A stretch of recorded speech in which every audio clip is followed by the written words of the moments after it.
Olá, meu povo! Na aula de hoje nós iremos estudar um pouco sobre os conectivos em inglês. E a gente já começa com esse quebra-cabeça porque tem um pouco a ver. No inglês, os conectivos também são conhecidos como os link words, porque são as palavras que fazem ligação em uma frase. E é isso que os conectivos são, né? Eles têm essa função justamente de ligar uma informação a outra em uma frase, em um texto. Trazendo para o português, Os conectivos, por exemplo, são muito importantes em uma produção textual, em uma frase no qual você utiliza um conectivo para complementar a sua fala, o que você está falando, e também nos textos, nas produções textuais, que são essenciais, porque você está falando sobre uma determinada temática e os parágrafos precisam se interligar, fazer sentido um com o outro, senão ficam apenas informações soltas. E esse não é o objetivo de uma produção textual ou de uma fala.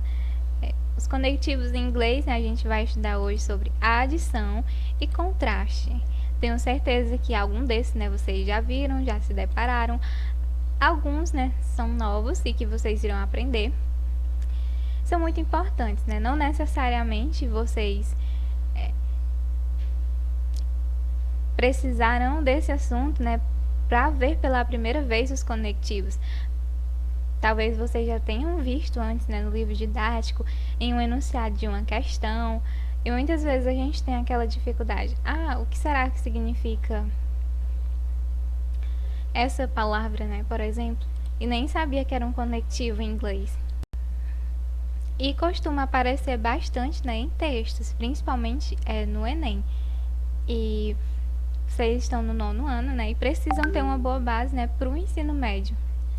E é muito preponderante, importante ver os conectivos. A gente vai ver aqui, primeiramente, os de adição, que tem a função de apresentar uma nova informação ao que já foi exposto. Você está falando sobre um determinado assunto e você quer complementar falando algo, então você utiliza um conectivo de adição. A gente tem aqui o and, que é super conhecido, que significa e, also, que significa também, igualmente, as well, que significa assim como, bem como, on top of that, que significa além disso.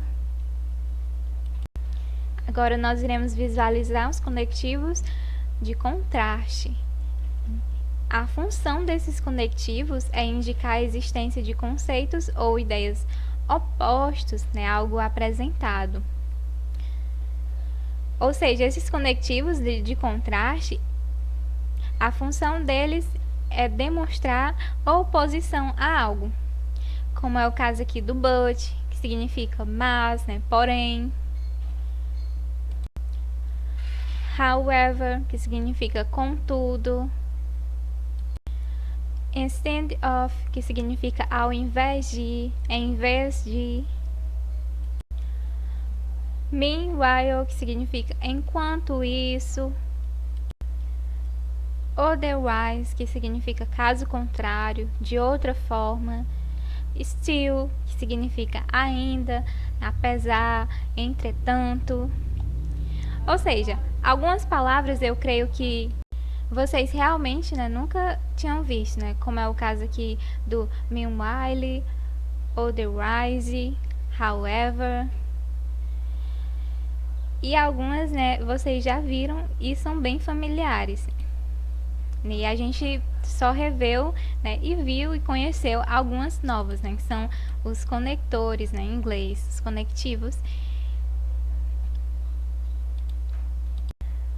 E na aula de hoje, a gente passeou por esse assunto, dos conectivos e compreendemos os mais utilizados, que são os de adição e também os que demonstram contraste, oposição, ideias opostas, quando você está falando eu queria muito ir à sorveteria, mas, você utilizou but, é uma oposição, mas, não posso, por tal motivo.